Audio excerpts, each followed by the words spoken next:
Both of these trucks are hybrids, but one of them is more fuel efficient, more capable in terms of towing and payload, and it's less expensive. Can you guess which one it is? Let's go for a drive and I'll tell you which one it is.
When it comes to power, both of these trucks have twin-turbocharged V6 engines with electric motors helping them out. They both also produce right around the same amount of horsepower and torque, 430 horsepower and 570 pound-feet of torque in the Ford F-150 Powerboost, and a little bit more horsepower and torque in this Toyota Tundra, 437 horsepower and 583 pound-feet of torque. But there is a big difference between the two, and that is the weight. This Toyota Tundra is quite a bit heavier than the F-150, which is why the F-150 has a better 0 to 60 time. Now, having said that, whenever you put your foot down, whether it's in this Toyota Tundra or in the F-150, they both shed their weight and they just pretty much fly. They accelerate very, very quickly, and you don't notice just how heavy these trucks are. A lot of that has to do with the instant response of the electric motor. Now, both of these trucks use the same electric motor. It's 35 kilowatts, which is about 48 horsepower.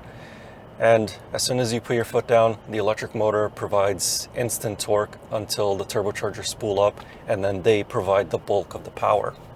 But in the F-150, the electric motor likes to take over a little bit more often than the electric motor in this Toyota Tundra. That is when you're just driving at a normal pace on city streets like how I am right now. So as a result of that, the Ford F-150 has better fuel economy than this Toyota Tundra. And you can even get better than advertised fuel economy in the F-150. So during my week so far of driving that truck, I've been averaging in the low 10 liter per 100 kilometer range. And on some trips, I've even averaged as little as 9.5 liters per 100 kilometers. Now granted, this was with mostly highway driving and the truck was unloaded, so it was completely empty, and I was sticking to the speed limit, but it is possible. Whereas in this Toyota Tundra, it's been quite a lot more difficult to reach the rated fuel economy numbers. On highways, it is a bit easier to reach what it's rated for, but in a city, it is unbelievably difficult to get anywhere near what it's rated for. Realistically, in the city driving, you're probably looking at closer to 14 or 15 liters per 100 kilometers, which is why I am currently averaging about 13.5 liters per 100 kilometers combined. Now stepping into the Ford F-150, both of these trucks use 10-speed automatic transmissions, but the 10-speed in this F-150 does things a little bit differently at the lower gears. So first off, both of the transmissions shift nice and smoothly, and they react pretty quickly to a stab of the throttle. But under normal driving conditions, the transmission in the F-150 skips second gear. I don't know why it was programmed that way. So every time that you set off from a stop or arrive at a stop, the transmission goes from first to third and then 4, 5, 6, or vice versa. And this is under, again, normal driving conditions. If you're more aggressive with the throttle, or if you have the truck in sport or tow haul mode or one of the other drive modes, then it will use second gear. But again, I have no idea why Ford programmed it this way, because you can feel that step between first and third. After that, you don't feel the gear shifts. They are really, really smooth. But first to third, you always feel it. As for the driving dynamics of these trucks, well, they're trucks at the end of the day. They won't keep up with a Toyota Supra around corners or anything like that. Steering is nice and light, so it makes it very maneuverable at slower speeds. Mind you, the turning circle really depends on how big the box is and how long the wheelbase is. But otherwise, very simple and easy to maneuver in a parking lot. They are obviously full-size trucks, so they are quite big. Some parking lots may feel small for them. And the brakes, nice and strong. Brake pedal travel is linear, progressive, makes it for very easy and smooth stops. So we can't talk about trucks without talking about their beds and their tailgates. The Toyota Tundra doesn't have anything fancy in terms of the tailgate or the bed, apart from the fact that you can open it by a little button on the side in case you don't want to open it with the normal button that's on the tailgate itself. And once it is open, you won't find any sort of measurements or anything like that. There's no fancy tailgate step. The bed itself, pretty straightforward. One tie-down point at each corner, bed lighting, and a power outlet right here. And that's about it. The Ford F-150, on the other hand, is like a Bentley in comparison to that. The tailgate is power operated, both down and up. Optional extra, of course. This one has the tailgate step. Again, another optional extra. I still prefer GM's Multi-Pro tailgate more so than this one, but at least it is functional. The tailgate itself has measurements right here. It has cup holder indentations.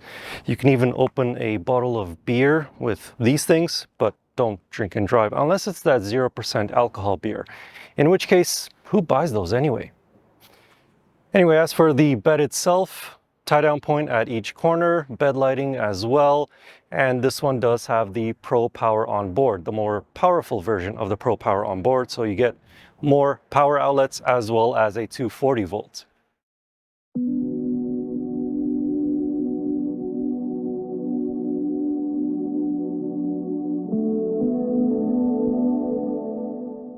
Now onto the interiors of these two trucks, and they're both very spacious, even if you are as tall as myself at 6'4". Here in the F-150, I have no complaints in terms of legroom and in terms of headroom, and it's the same story in the Toyota Tundra. In the back seats, technically the Ford F-150 does have a tiny bit more space, but again, both trucks are very, very big, so somebody as tall as myself will have absolutely no problems sitting in those back seats. Additionally, you can lift up the back seats in both trucks, but in the Toyota Tundra, you'll just find the battery for the hybrid system. In the F-150, you can option it with the collapsible storage bin, or just have nothing there at all so you can store really tall items. Back here in the front of the F-150, all the controls are really simple and well laid out, and thankfully it doesn't have the single touchscreen that the F-150 Lightning does, where all the more commonly used functions are buried in the infotainment system. Here, radio tuning, climate control, heated seats, ventilated seats, they all have their own individual buttons, which I like very much. Same story in the Toyota Tundra. All the most used functions like heated seats, climate, air or fan speed I should say, it's all well laid out and they all have their own physical buttons. So all in all, both of the trucks have very straightforward controls. They're both very spacious and both really comfortable. It's hard to choose one over the other, but if I really had to, I would say that the interior of this particular F-150 Lariat is just a tiny bit nicer than the Toyota Tundra Limited. On the move, both trucks strike a good balance between payload resistance when they're loaded up and ride comfort when they're not. Adaptive suspension is available in both, but neither of these demo trucks had them. Cabin noises are kept in check with minimal road noise from the tires, almost no wind noise at highway speeds, and both engines sound pretty decent when accelerating at a brisk pace.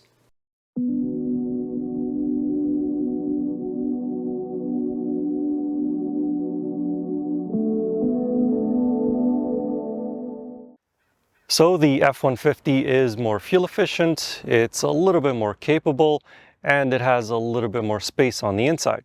But now between these two trucks, which one is less expensive? Well, that one is the F-150. So you can get the F-150 with the hybrid powertrain on the XLT and higher up trim levels, except for the off-road versions, so the Tremor and the Raptor. But the XLT with the hybrid powertrain starts at $65,000 Canadian. Whereas on the Toyota Tundra, you can have it on the limited trim and higher ups, including the TRD Pro. But the limited with the hybrid powertrain starts at $70,000 Canadian. Now, for that price, it does have quite a few good features on it, but the F-150 at $65,000 is basically just a truck with the hybrid powertrain. It doesn't really have very many options on it. Once you start to add on the options, then this can become quite expensive. For example, this Lariat trim with all the extra bits and bobs that it has onto it is about $95,000 Canadian. Tack on the taxes and it's well over $100,000. But this limited trim, it's only about $75,000 Canadian as equipped.